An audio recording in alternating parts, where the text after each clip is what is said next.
ɗo e diwan Saint-Louis sukaɓe hewɓe ene jaltembe daddi ene jelo saabi ɗum noon ko sernaɓe ballaka wi noon ko Seydina Diallo ko ceerno kono o rewi e almudagal sa yi wajiɓe ina namdo haalis namdoto haalis ko soɓe jeehi kamɓe ɓe jooɗoto e galleji ɓe luwat saabu hande jamanu welani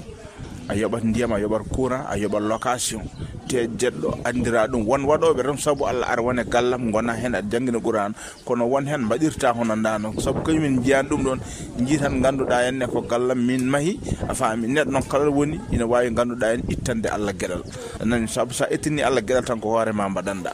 ewa joni noon on saaha serdi ɗum noon e joni ina waɗi sernaɓe hen walla ni woni jangguinoɓe henete wona foof en no mbayno ne waɗi hen jangguinoɓe ganduɗa sa ari a addani dawol piyete cikkata mataw ka dañƴo ñamɗa ɗum inani hen ceerno o kadi suka almudo o hulata yaadata ceerno taw nawani dawol so huli yaade toon taw nawani dawol noon ina taka ɗum ko wiyete tuddinde woni poñje woni yaade wasa yaade galle to jangarto ɗum inani woodi joni ha heewi bana an ko jeeyowo duubi hande e jofride werlaji ɗo e Richard Toll o wi saaha omo yurmo mom sukaɓe tokosɓe saabu caɗelde ene keewi oɗon banggue wonmo ganda min ƴettata wuderam mi sudda ɗum ha nangue wula walla mi ɓufta ɗum wonmo ganda ko min soodi ndiyam ƴettumi ndiyam e omo e sabunde juggumi ɗum ha laaɓi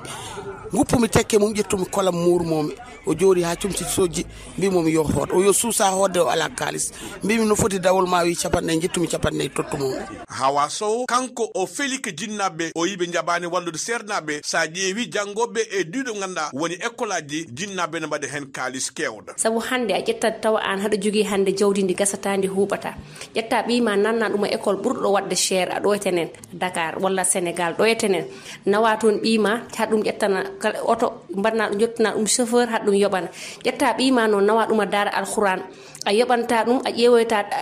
oustas o an ɓima anda hunde aɗa jogui jawdi ndi gasata ndi huuɓata hande si bambaɗo ari galle ma hande na ƴeewma hande idota ɗum ko waɗande ko mbarana ɗum annonto anda beele ɓima nani ñaamo walla yaade fala buddo noon kurkaɗi ɗi ɓe jaaha ɓe jeeloyo saabu jignaɓe nawɓe ɓe toon ɓe ƴeewani ɓe ganda koɓe goni ko Basirou Sow kanko woni hoorejo ɓe ganda terde mabɓe koko usti o waɗi e rango faade laamu Sénégal yo dara hen saabu hewɓe yeɗotoɓe ɗo jeeyake leydi ndi laamu o ko kay jogi ina jogi ganduɗa koko wiyete ko ministre de la femme et de petite enfance ministre de la femme et petite enfance kay jogi affaire sukaɓe kono sukaɓe yoɓe ƴeewa holno ɓe goori o jangguinata ɗumen hono jangguinirta ɗumen hoɗo hoodi hoɗo jeeya homo totti ɗum sukaɓeɓe ɗum laamu o no jogi foti ƴeewde ɗum Lamine Bayla Sène Richard Toll RFI